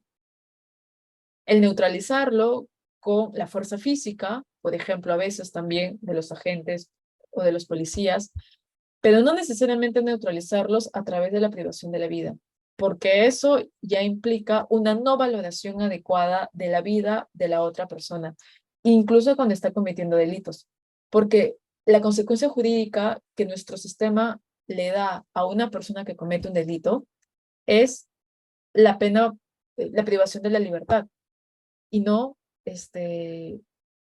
la pena de muerte, como regla, por lo menos. Entonces, esto es un estándar que se ha reafirmado en la jurisprudencia de la Corte Interamericana. Detener antes que privar la vida a una persona. Otra regla que también se ha, digamos, reafirmado es que el uso del arma de fuego está previsto como una medida excepcional, como el último recurso que debe de tener la policía. Y claro, aquí pueden surgir varios comentarios. Finalmente, no necesariamente el empleo del arma de fuego, sino, digamos, la activación de que se va a emplear puede tener un efecto disuasivo, ¿no?, frente a la persona que está cometiendo un delito o que está atentando la vida o los derechos de otras personas. No obstante ello, el usarla no debe de ser algo que se establezca como una regla, porque la consecuencia de esta no es simplemente, digamos, un efecto que luego puede ser reparado, sino que es un efecto que va a tener un impacto muy grande en la vida de una persona porque ésta va a dejar de existir. Por eso el énfasis que hace la Corte Interamericana en estas reglas muy cortas sobre las acciones concomitantes a los hechos cuando se da el uso de la fuerza. Y un tercer momento de análisis en donde nuevamente la Corte nos da una lista amplia de actuaciones, porque justamente después de haber usado la fuerza, da espacio, digamos, toda la jurisprudencia a aportar con reglas a la actuación que va a tener el Estado. Y dentro de esas, digamos, reglas está, por ejemplo, de que si se ha dado por ahí el uso de la fuerza letal, y obviamente ha traído como consecuencia la privación de la vida, se exige al Estado iniciar de oficio y sin dilación una investigación imparcial y efectiva para valorar y paliar, digamos, estos comentarios que pueden darse sobre posibles arbitrariedades respecto a cómo ha procedido en este caso. Aún así, de no ser necesario, por ejemplo, una investigación, siempre se va a exigir al Estado proveer o dar una explicación sobre lo que ha pasado y parte de esa explicación es desvirtuar las alegaciones sobre su responsabilidad. Comentaba, por ejemplo, uno de sus compañeros, no recuerdo el nombre, que a propósito de los hechos que se dieron con las protestas, con independencia de la posición del Estado, de que haya sido legítimo o no, el Estado tenía la obligación, al haber una lista amplia de muertes, es cierto, por parte de los agentes policiales, pero también por parte de la ciudadanía, tenía la obligación de salir y explicar qué es lo que ha sucedido. Es decir, por qué es que finalmente hubo una lista amplia de personas que perdieron la vida. Si fueron a su criterio, consecuencia de algo totalmente alejado a la confrontación entre policías, de personas que estaban protestando, si fue digamos, una consecuencia no prevista porque la persona fue objeto de una bala perdida, entre otros. Se requiere una explicación. Aun cuando esa explicación, digamos, no sea satisfecha por la sociedad, se requiere una explicación, porque esa explicación va a dar luces de que se está reconociendo que ha habido derechos que se han visto intervenidos, que con independencia de la responsabilidad se están dando, pues, las primeras alegaciones de qué fue lo que pasó. Después va a ser la autoridad competente la que va a decir o va a confirmar eso o lo va a desvirtuar, pero se requiere una explicación de la activación del uso de la fuerza, sobre todo cuando ésta ha sido letal. Así también se espera que las autoridades competentes adopten medidas para asegurar el material probatorio de lo que ha pasado. Y esto quizás es algo que nos puede llamar la atención, aún cuando el Ejecutivo o el Estado, en cualquiera de sus niveles, sostenga que el uso de la fuerza fue correcta. Lo lógico es de que esto pueda ser demostrado a través de medios. Y uno de esos medios muchas veces suele ser las grabaciones de las cámaras que están en la calle. El no proveer esas grabaciones, por ejemplo, es una no garantía de la vida e integridad de las personas que se vieron afectadas, porque esos elementos van a ayudar a esclarecer con perspectiva distinta qué fue realmente lo que pasó. Y si se da una actuación contraria a ese ánimo, pues obviamente no se va a estar garantizando estos derechos porque va a haber intromisiones para poder aclarar o reafirmar una determinada versión de los hechos. Y en caso de presentarse heridos, ¿no?, luego del despliegue de, por ejemplo, armas de fuego, se les debe de prestar y facilitar los servicios médicos. Y esto es algo muy importante. Si bien por circunstancias del propio escenario, la policía se vio, digamos, en la necesidad de usar un arma de fuego o cualquier otro instrumento, y hay heridos, va a ser desproporcional o va a ser atentatorio a los derechos que no les prevea atención médica, sobre todo cuando son las personas o agentes del Estado más próximos, es decir, más cercanos a la persona que acaba de ser objeto de una bala.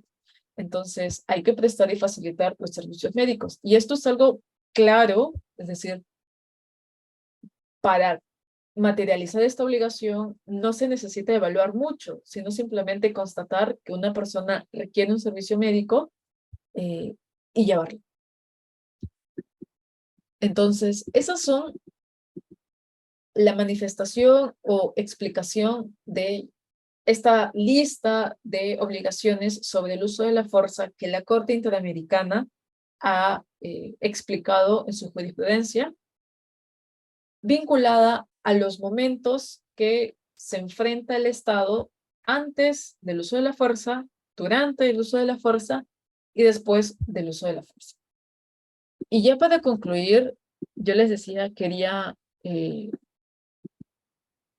traer a colación un caso, ¿no? Acá está la narración, que es, digamos, la descripción del caso Nadege, Dorsema y otros contra la República Dominicana, pero, digamos, trato de evitar la alegación al Estado para tener un poco los hechos de manera general, que quizás podrían ser aplicables a nuestra realidad, pero vamos a tratar en este caso de identificar cómo aparecen estas obligaciones en los tres momentos. Y el caso dice lo siguiente, ¿no? Imaginemos que en un determinado año, 30 migrantes, entre ellos, porque sabemos que cuando suceden estos cuerpos de personas que se trasladan, no necesariamente todos van a tener las mismas condiciones. Pueden existir niños, un menor de edad y una mujer embarazada queriendo ingresar a un estado. Entonces, la circunstancia fue lo siguiente: 30 migrantes, entre ellos un niño, y una mujer embarazada, ingresan a un estado en un camión. El camión en el que se transportaba pasó por puestos de control. Y en el segundo puesto de control, 4 militares que estaban cuidando la zona límite de su territorio abordan a la patrulla. Y en esta interacción de querer, digamos, detener o tener control sobre los migrantes que quieren ingresar sin permiso a su estado, inician una persecución al vehículo, el cual no se detiene pese a darse cuenta de que hay militares que quieren detenerlos. En ese contexto, los militares inician numerosos disparos con sus armas en dirección al camión. Durante el tiroteo es herido de muerte el acompañante del conductor, el señor Espinal, cuyo cuerpo sale expulsado del camión, producto obviamente de la balacera. Es decir, hay una persecución y todo esto va pasando. Los militares que se encontraban en persecución observaron el cuerpo del señor Espinal caer del vehículo y, sin embargo, aun cuando ve este cuerpo caer, continúan con su ánimo de detener el vehículo y disparando. El camión se volca a orillas de la carretera. Producto de esto, algunas personas quedan atrapadas debajo del vehículo y un grupo de personas fallece, producto del accidente. Sobre todo por los disparos que los militares habían realizado. Luego de esto, es decir, después de que el carro ya se ha detenido, producto de toda la interacción que hubo, personas que sobreviven, un grupo de los 30 migrantes, son trasladadas al hospital. Sin embargo, el tratamiento, bueno, se menciona, fue precario. En esta narrativa de hechos, nosotros podemos preguntarnos de qué medida o de qué manera el Estado en donde pasó todo esto pudo realizar acciones preventivas, acciones concomitantes y acciones posteriores a los hechos, ya que hubo, en este caso, un uso de la fuerza, ¿no es cierto? El cual se materializó en el empleo de los disparos o de las armas de fuego por parte de los militares cuando quisieron detener a los migrantes. En este caso, bueno, los hechos no nos explican mucho, pero la Corte Interamericana llegó a advertir que en la legislación nacional no existía un marco normativo que regulara el uso de la fuerza para los militares. Es decir, no hubo acciones preventivas. Y quizá por eso los militares no pudieron distinguir el escenario en el cual era razonable emplear el arma de fuego y en cuáles no. Así también evaluó que los funcionarios que se dedicaban pues al orden interno no recibían capacitaciones sobre el uso de la fuerza o la protección del derecho a la vida, la integridad en ese contexto. Es decir, la Corte termina concluyendo que el estado donde ocurrieron estos hechos no había realizado acciones preventivas, en específico sobre lo que acabo de comentar. No regulación de un marco normativo y sobre la no capacitación de sus agentes militares. Respecto a las acciones concomitantes a los hechos, es decir, sobre qué fue lo que pasó finalmente al momento de que se decidió usar la arma de fuego para tratar de disuadir al camión con las personas, con los migrantes, la Corte Interamericana termina evaluando de que existían otros medios para poder lograr el objetivo que era la detención de estos migrantes para que no ingresen al Estado. Y como a criterio de la Corte, no hubo esta valoración, primero, de otras alternativas que se pudieron emplear, termina diciendo que hubo un uso no adecuado de la fuerza en este caso, ¿no? Porque en lugar de disparar, que es una acción que no distingue, se pudo haber realizado una persecución empleando quizás otros elementos para evitar finalmente la muerte de varias personas y también las lesiones que sufrieron varios migrantes. Eso durante los hechos del uso de la fuerza. Y en tercer lugar, tenemos las acciones posteriores a los hechos. Claro, nuevamente del relato no se describe mucho, pero de lo que se menciona en la última línea, se da cuenta de que pese a que hubo este traslado a los hospitales, obviamente la atención en el hospital ya no es responsabilidad de, en este caso, las Fuerzas Armadas, pero sí del Estado.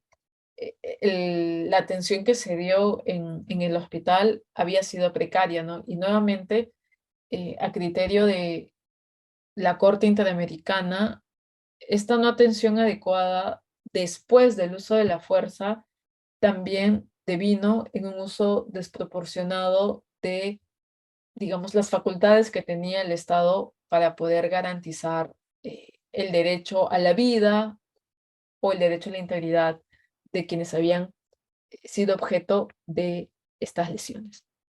Y de esa manera, por ejemplo, en este caso que les comentaba, la Corte Interamericana termina estableciendo la responsabilidad internacional del Estado de República Dominicana por no haber ejecutado un uso de la fuerza que sea legítimo, porque antes, durante y después no respetó, ¿no?, este parámetro que en el derecho internacional se ha creado y que hemos tratado de exponer el día de hoy. Y por eso les comentaba que estos 3 momentos que la Corte Interamericana trata de tomarlo como un examen para la valoración de ¿es un Estado finalmente responsable o no? Para mí se llega a ser importante porque le da al Estado directrices para saber sobre todo qué hacer antes, después del uso de la fuerza y tener unas pautas que deben de ser valoradas de acuerdo a cada caso en particular dentro de las mismas acciones concomitantes. Entonces, esas son las obligaciones que he podido resumir para esta sesión. Quizás cerrar únicamente con este cuadro que, claro, se reduce mucho la actuación de la policía porque el orden interno al cual nosotros bastante nos enfrentamos como personas que muchas veces exigimos, ¿no? Seguridad ciudadana, por ejemplo, tiene que ver con las actuaciones más de la policía, con el uso de la fuerza, que con las actuaciones de las Fuerzas Armadas y la fuerza. Y aquí es importante tener en cuenta, como bien ha referido, de que legítimamente pueden usar la fuerza. El dilema siempre es hasta qué nivel, ¿no? O hasta qué grado.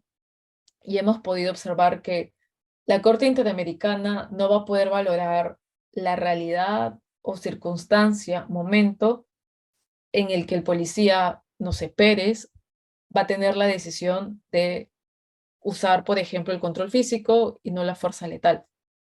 Pero estos mecanismos internacionales, lo que finalmente, digamos, dan como aporte para el derecho es fijar pautas que ayuden al Estado a reducir el daño que finalmente va a ocasionar cuando quiera garantizar un derecho o un bien constitucional que tiene a bien como parte de sus obligaciones, pero que aún estando legitimado bajo una premisa de la misma Constitución, tiene obligaciones que cumplir después de su empleo.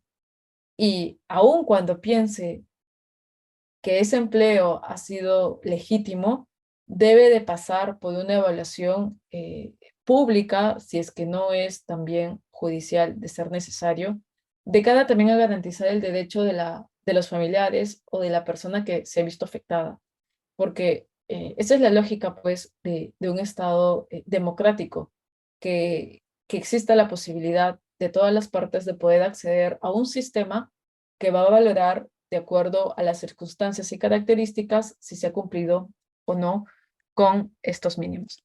Esto era todo respecto a lo que le quería comentar el día de hoy. Lamentablemente no hay mucho tiempo. Hemos tratado de aprovechar la parte previa de del receso y luego también después del receso para aclarar o por ahí dar pie a algunos comentarios que también han aportado bastante en este tema. Y bueno, con esto doy por concluida la clase y le doy pase a Reader porque